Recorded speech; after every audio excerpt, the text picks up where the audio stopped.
भगवान श्री कृष्ण को नमस्कार करते हुए आप सभी का अनंत अकेडमी ऑफ मैथमेटिक्स में स्वागत है। टॉप 100 में आज हम करेंगे क्वेश्चन नंबर 51। प्लेलिस्ट को वॉच करें पहले 50 क्वेश्चन के लिए। अब ध्यान से देखिए कि 0 to पाई आपके पास है sine x plus cos x divided by 9 plus 16। यहाँ पर है आपका साइन 2x। इस इंटीग्रेशन को हमें सोल्व करना है। तो सबसे पहले तो ये देखिए हमारे पास क्या है, 0 to पाई है, ये साइन एक्स है और प्लस में कोस एक्स है डिवाइडेड बाई 9। माइनस कर देते हैं इसको प्लस 16 को और इस तरह से करते हैं इसको माइनस साइन 2x, यानी कि एक नेगेटिव बाहर और एक नेगेटिव अंदर।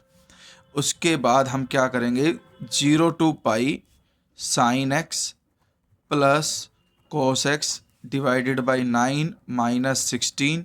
जो माइनस साइन 2x है उसमें मैंने 1 प्लस किया और 1 को माइनस किया। ये कंडीशन आ गई हमारे पास।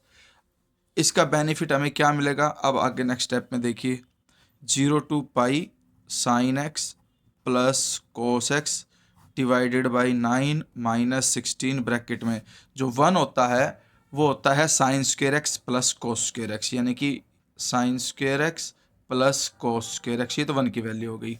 माइनस में साइन 2x, तो माइनस साइन 2x को मैं 2 sine x into cos x लिख सकता हूँ। अब a square plus b square minus 2ab वाली आइडेंटिटी का मतलब है sine x minus cos x का होल स्क्वेयर। तो यानी कि मैं अब यहाँ पर 1 माइनस साइन 2x को लिख सकता हूँ sine x minus cos x whole square, और ये जो माइनस में 1 है ये एज इट इज है, ब्रैकेट क्लोज dx। अब नेक्स्ट स्टेप में हम देखेंगे कि 0 to pi sine x plus cos x divide में 9 माइनस में तो हो गया 16 ब्रैकेट में sign x minus cos x का स्क्वायर, माइनस 16 को माइनस 1 से करोगे तो प्लस 16 हो जाएगा dx।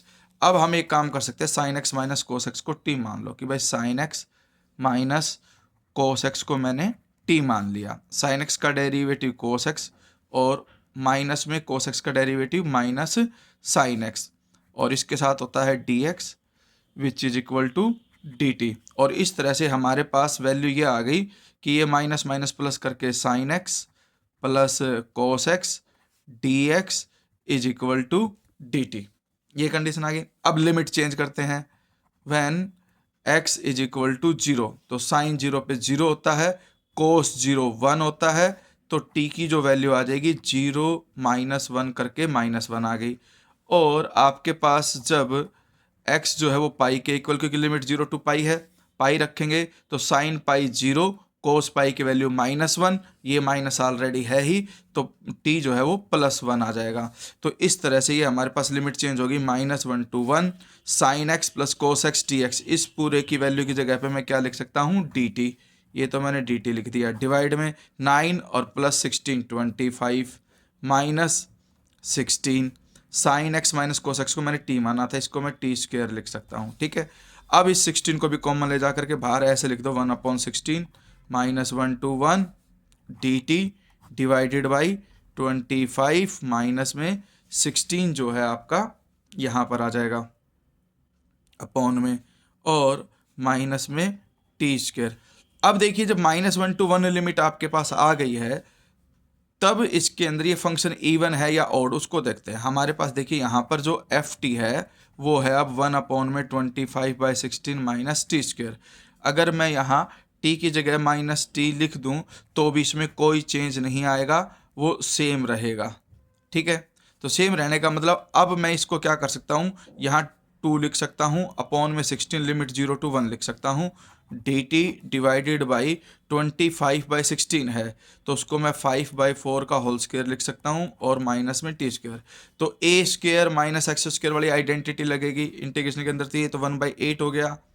फॉर्मूला होता है 1/2a, a यहाँ पर 5/4 है, फिर लॉग ब्रैकेट में a प्लस एक्स, और यहाँ पर ये हो जाएगा 5/4 plus T divided by 5/4 minus T. ये कंडीशन हो गई आपके पास।